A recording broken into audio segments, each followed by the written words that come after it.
ចាជំរាបសួរបងប្អូនទាំងអស់គ្នានៅក្នុងព្រះគ្រីស្ទយេស៊ូវចាកុំឲ្យឆ្លើយតបនឹងមនុស្សល្ងីល្ងើតាមសម្ដីចំគួតរបស់វាឡើយក្រែងឯងក៏បានដូចជាវាដែរអញ្ចឹងការតវ៉ាគ្នាទៅវិញទៅមកនៅក្នុង Facebook នៅក្នុង Messenger នៅក្នុង Line ដែលជាលក្ខណៈជាការ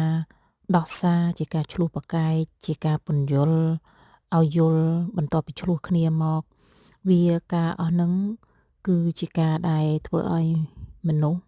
มันបានស្អានឡើងទេតែឆ្លោះគ្នាកាន់តែថែម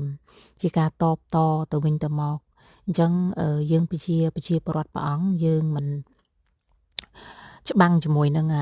មនុស្សនឹងមនុស្សទេចាយើងមិនតនឹងសាច់ឈាមទេចាយើងមិនតបតនឹងពាក្យសម្ដីរបស់មនុស្ស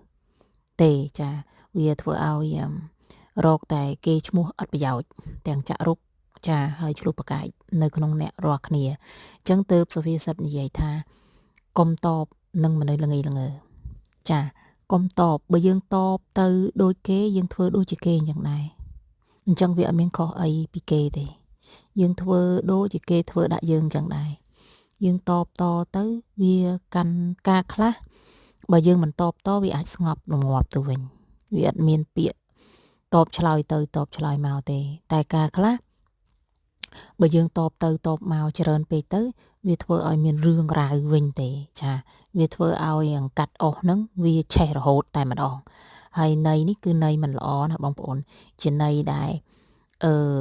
កុំឲ្យយកត្រាប់តាមគេចា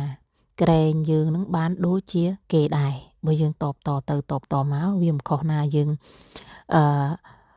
ប្រឡូកប្រឡាក់ជាមួយនឹងគេទេចា